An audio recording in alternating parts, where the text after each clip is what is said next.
sa asawa po ni Brad Henry, kung nanonood ka man ngayon, huwag ka lang po masyado mag-alala. Lakasan nyo lang po yung loob nyo at dasalan po palagi. May awa po ang Diyos. Maliligtas din si Brad Henry, yung anak mo po. Pati na rin sa asawa ni Brad, dasalan po. May awa po ang Diyos. Ayun mga tol, isang mapulag palang hapon sa inyo. Hapon na ngayon kasi ngayon lang kami na relax. Naglakbay kasi kami patung kay Kiari Mart. Yun nga tol, nakontak kasi namin si Kiari Mart. Awa ng Diyos, buti naman daw yung kalagayan niya sa ngayon. Yung iniinda niyang orasyon ay medyo nagamot na daw niya at lakas na daw yung karamdam niya ngayon. Kaya salamat ko sa Panginoon mga tol at kay Lolo Ombo dahil hindi niya talaga pinabayaan si Kiari Mart. Yung mga tol, papunta kami kay Kiari Mart, kaya lang naabutan kami ng hapon. Medyo layo pa yung lalakayan namin, kaya naisipan namin na pag-relax na dito. Yung si Brad Julio dun sa may banda dun, nag-relax siya. Saka nakita na rin namin yung mga video ng mga kasamahan namin na EJ, Pidot, sa Kinadib. Kay Brad Henry wala pang update mula nung nakita kong video na pinag-abot sila ng anak niya at ng isang bata. Hanggang ngayon wala pang update, di ko nakita. Si EJ at si Pidot nagsama na pala sila. Kasama na sila ngayon. Kaya salamat sa Diyos naman at may kasama na sila Pidot at si EJ. Problema lang ngayon si Kiari Mart. Kaya dapat talaga na makarating na kami sa kanya. Kita na kami.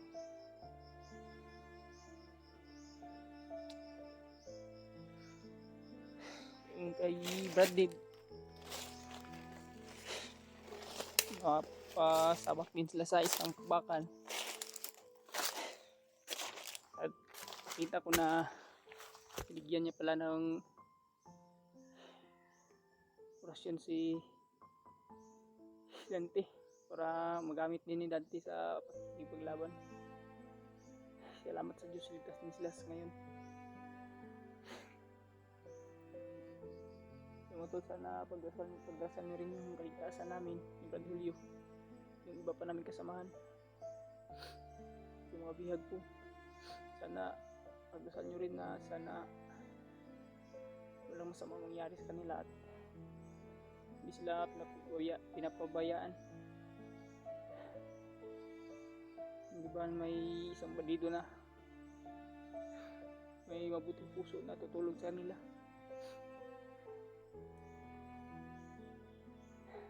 Sana talaga matapos na to problema na to.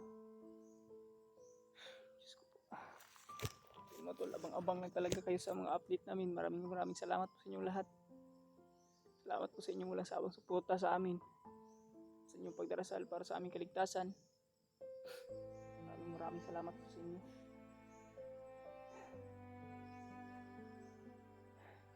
Yung pag-uusap namin kay Kiari Mart, pag-contact namin, hindi na namin siya nakausap ng matagal kasi biglang nawala na naman yung signal.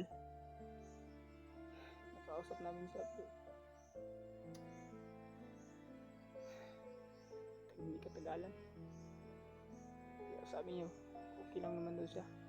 So dapat talagang makarating daw kami sa kanya para magsama-sama na kami ulit. Yan mga tol, sana pagdasal nyo rin na sana gabayan kami ng Panginoon papunta kay Kiari Mart at Brad. Papunta kay Kiari Mart at ang kita na namin siya, sama-sama na kami ulit. Pati na sila Bertidot, si EJ.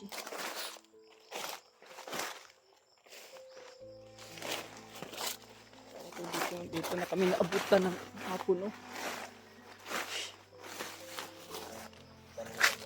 Ha? Maura po siguro ni area dire uban sa pitas ana bay mga kahuyan na po. Oh, yan po na. May mga busis ng sa Sagingan mo na yun, may mga saging-saging mo na din. May mga saging pero uban. Ano ni? Wala. Ano po uban ni? No? Putol ba ni saging lubi. Kahoy.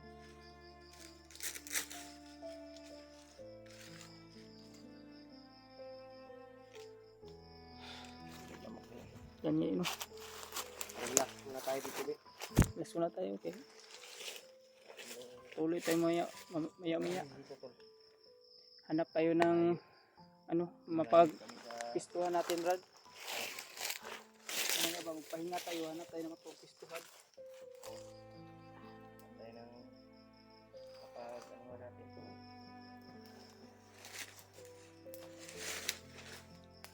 Yung mga tol ay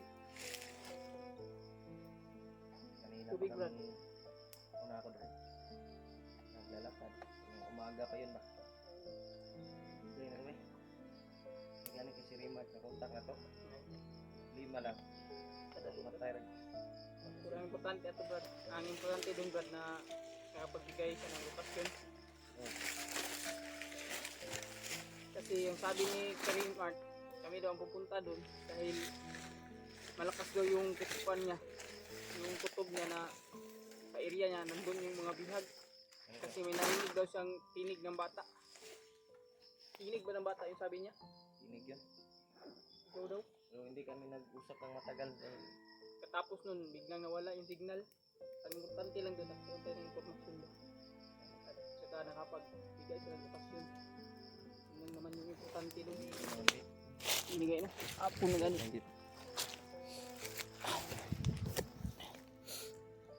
Malakas na apo yun.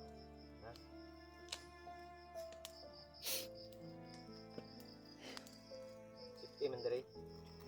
Huwag kayong mag-alala tol kung magpausok kami. Lamang ano masyadong kuhan dito. Norbe namin yung area. Tinignan na namin yung area kanina. Area dito. Ano namin muna bago kami nagpahinga. Kamay bunga yung mga saging dito, Brad ba? Magkuha tayo mamaya pang kuha natin. So, may bunga to na. Para kahit paano matipid natin yung baon natin. So na, may bunga. Kunti na lang ba yun? Mga busis ng manok ko. Ihalas, Yan. sugba na Ihalas. barak pa na. Nakpan pa na ah. Magkakaon butag manok ba, no? Mga ano, busis no. Malapit na talagang lumabib. Yes, sana talaga kita natin yung mga kasamahan natin. Magsama-sama na tayo ulit. Para tapos na rin itong problema na to. Maligtas natin yung mga bihag. Yung anak ni Brad Junre, yung anak ni Brad Dib, pati si Noah, pati na rin si Brad Junre.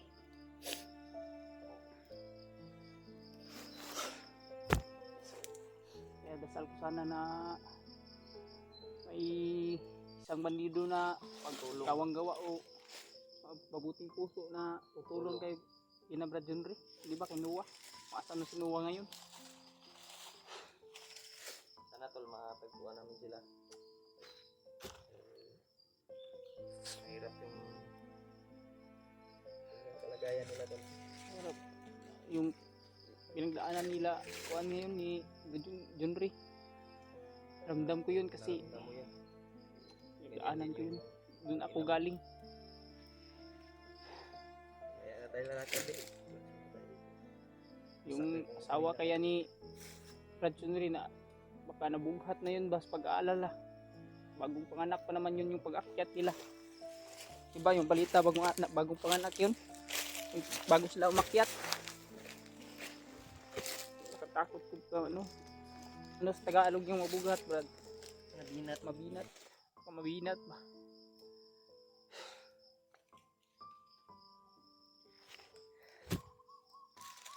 So yun, Mga tol ay sa asawa po ni Brad Junri, kung nanonood ka man ngayon, huwag ka lang po masyado mag-alala. Lakasan nyo lang po yung loob nyo at dasal lang po palagi. May awa po ang Diyos. Maliligtas din si Brad Junri, yung anak mo po.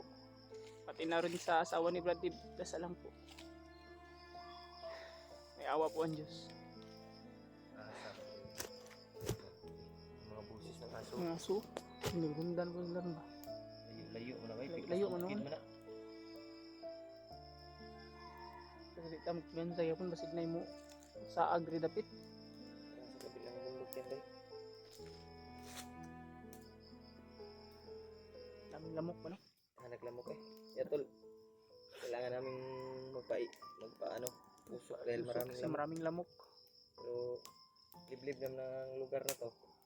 Hindi masyadong makita kasi dito kami sa bahaging kanal ba to? Mamaya hanap tayo ng magandang pisto talaga brad para mapagpahingahan. Pero magpahinga tayo siguro mga kuwan na.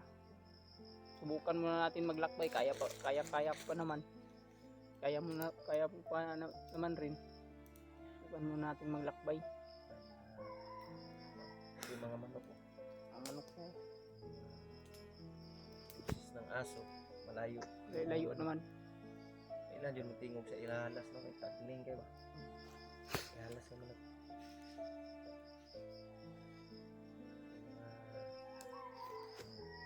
Tingog na po. Basta yung ani ba yung manggawas yun na sila. Hapon magud Tingbatog naman na nila. batog Kapuan na ba itong suluon. Ay sana itong upuyon ba? yung tawag sa hunting pa naman yan. Tingin natin yung Tingin. ihalas ba? At dami kina. Litsunon siguro bin ba? No? Sarap siguro yung litsunon. So, tingog. Laging tumitilaok ba? Nasa ibang itaas yan ng puno ba? Kay kusog na kayo. Ayun na. Hindi mo madakpan po ng ingana ba? Kapila naming remark makikita ng ingana. Ay, hindi mo madakpan ba? Isod kidak po na eh. Wala ako eh. Ay, pero bisa discuss ka din. Parang mo aso din. Kasi yung nilagay ko ay ano lang. Ayun na, kung aso lang. Ang dahon sa kundo. Ang dahon sa ang gagmay ba?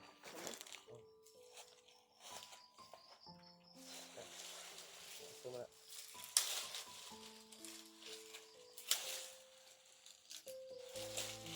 Ito muna kami magpa siguro ng gabi. Ito muna tayo siguro magpagabi. Anong plano natin? Lalakad tayo ngayon. Lakad siguro tayo. Lalakad tayo ngayon. Kuwan tayo, mag-relax. Mamaya na siguro. Ating gabi alas 10 siguro. Kaya ko pa naman. Ikaw, pwede po. Kasi hindi kami pwedeng magtagal dito tol. Dahil baka matiktikan kami ng mga kalaban. Makarating din kay Pierre Mart ba? Oh. Baka dumating na kalaban at umalis na naman, makaalis Pierre Mart dun sa iligan yung lokasyon. Hirapan na naman tayo. Ang gani no? Kaya pasigihin natin na paglakad tayo ngayon para kahit papaano malapit-lapit maging Hindi, sabi na. doon lang ta ba? Doon lang ta siya ba? Lapit mo. Karong dali pa kita siya. Wapom din yung cellphone bit. Wapom din yung cellphone. Tama ako kay salamat nga sa ligay niyan, bro. Gani no? Sa akin din parang alitis ni mo ha. Yung bago daw ang kwan yan. Bagong labas.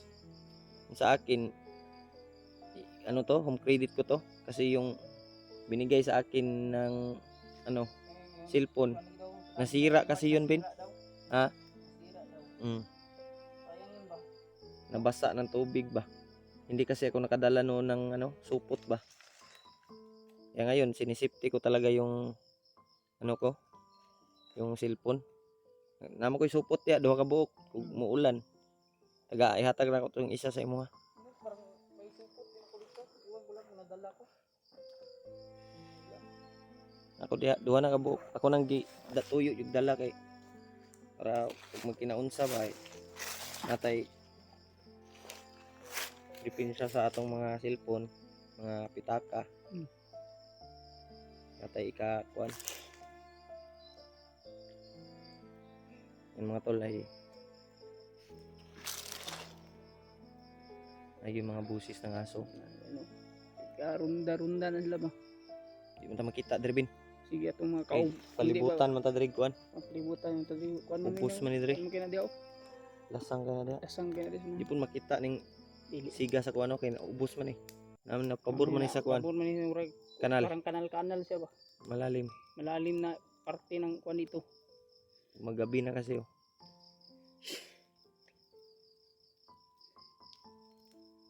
Sige akong kagulo gi kuan ba. Lala ko baka mga kasamahan natin yan ba. Ha? Ang hina kuan sa iro ba.